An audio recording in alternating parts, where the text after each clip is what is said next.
Kalau lu udah tenar, sebelum lu tenar lu punya usaha, lu jangan tinggalin usaha lama lu. Kebanyakan lu begitu, mentang-mentang udah pada tenar. Ya, seperti itulah adegan marah-marah khasnya Khopsa saat memberikan sebuah nasihat kepada pemirsa Badar TV. Kentalnya aksen Betawi serta berpakaian ala emak-emak membuat Madun Oseng mudah dikenal oleh halayak ramai. Pria bernama Asli Ahmadiani itu mulai dikenal masyarakat ketika dirinya viral saat memarahi orang-orang yang kurang akur di bulan Ramadan tahun 2019 lalu. Ditemui kemarin siang di tempat usahanya yang terletak di daerah Cipondoh, Tangerang, sosok Betawi tulen dan bersahaja itu berbagi cerita tentang dirinya yang menjadi viral di kalangan masyarakat luas. Maka seperti inilah wawancara eksklusif Madun Oseng kepada tim Cerita Selebriti. Ngomel-ngomel itu mah dari tahun 2019 kalau nggak salah. Gue udah mulai bikin konten dari tahun 2017, tapi konten biasa. Terus gue bikin konten dari tahun 2018-2019, baru gue tuh ngomel-ngomel.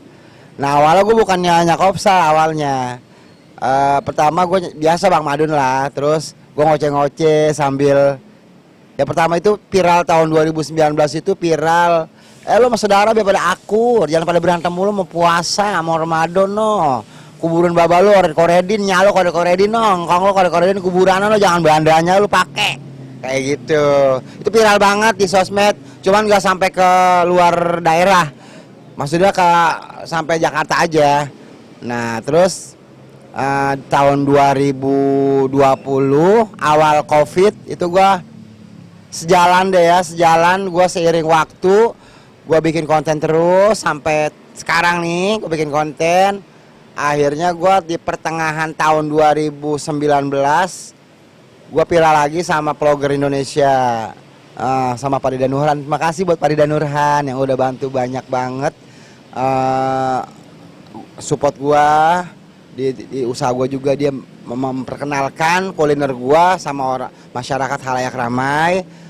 Terus untuk Pelik juga vlogger Indonesia yang juga tukang makan tuh yang gemuk, yang montok, sama dia tuh makasih banyak.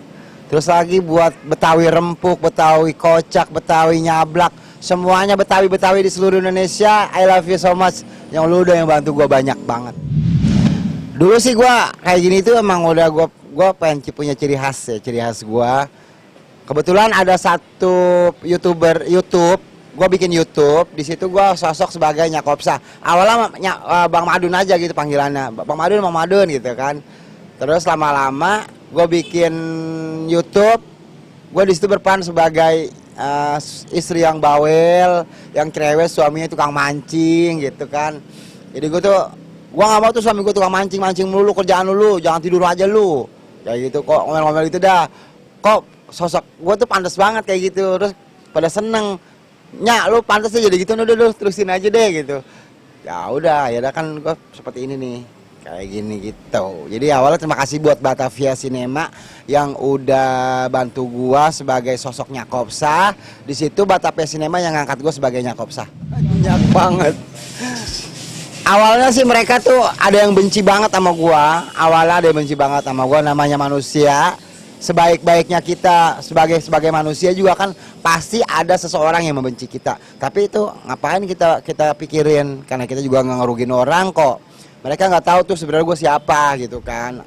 Awalnya mereka nggak ngerti. Akhirnya sekarang yang tahu gue punya rumah makan, gue berjuang usaha gue, ngurusin usaha dari gerobak, dari gue masih bujangan sampai sekarang anak gue 5. Alhamdulillah sekarang anak gue udah semester 5 kuliah. Mereka itu akhirnya bangga. Kok gue bangga sih sama orang ini nih ya, bisa jadi sosok seperti Nyakopsa, tapi itu dia tuh sama keluarga itu bertanggung jawab gitu. Ya udah alhamdulillah akhirnya mereka itu sekarang menerima gua. Ya gue dibilang banci kaleng lah. Gue dibilang orang gak punya kerjaan, ngoceh-ngoceh. Mereka ya gue biarin aja, ngapain kita, emang kita gak pernah ngurusin urusan orang ya. Akhirnya mereka tahu, lama-lama tahu. Nah di tahun 2020 tuh gue meledak tuh. 2020 video gue viral, jadi 3 kali viral ya kalau nggak salah. 2020 viral waktu itu kan virus corona ya. Jangan pada anu aja lu, jangan pada ngumpul aja. Ya yang gua banting-banting drum itu kan. Ya udah kayak gitu. Akhirnya mereka tuh lebih tahu gua gitu, lebih tahu gua. Banyak artis-artis yang pada bikin story gitu kan. Akhirnya dari follower gue sedikit, ini kok lama gua pas bangun tidur follower gue banyak amat. Gue tuh nggak ngarepin kayak gitu sebenarnya sih ya. Gue kan bikin konten itu karena gue juga emang punya rumah makan. Jadi gue tuh sambil nyari orang untuk ngeliat gue mempromosiin usaha gue sendiri dengan sendirinya. Kenapa gue berani mempromosikan usaha gue? Karena gue emang bisa ngerti gue masakan gitu. Karena gue bisa nih gue memperkenalkan masakan Betawi untuk ke khalayak ramai. Enggak. Mereka mungkin bilang capek, gue enggak. Enggak pernah capek karena gue emang orang nggak pernah capek. Dari bujangan udah kerja ngurusin adek gue.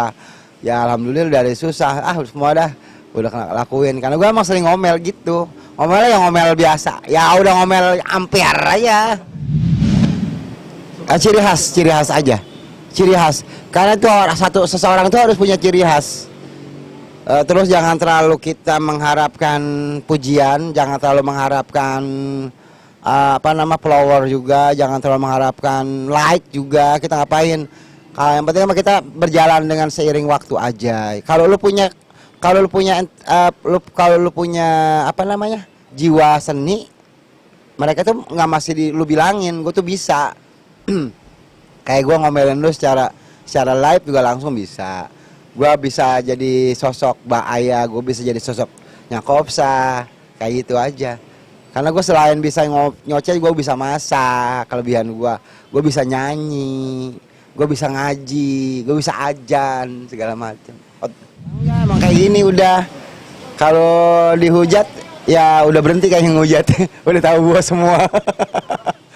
Mereka malahan dulu yang jadi haters gue, jadi sekarang jadi teman gue. Malah minta bikin video. Ya gue karena udah sibuk usaha aja, ngapain udah bodoh. Buat yang lain aja, anak muda nih, buat lu pada aja gue mah jadi guru aja buat lu dah.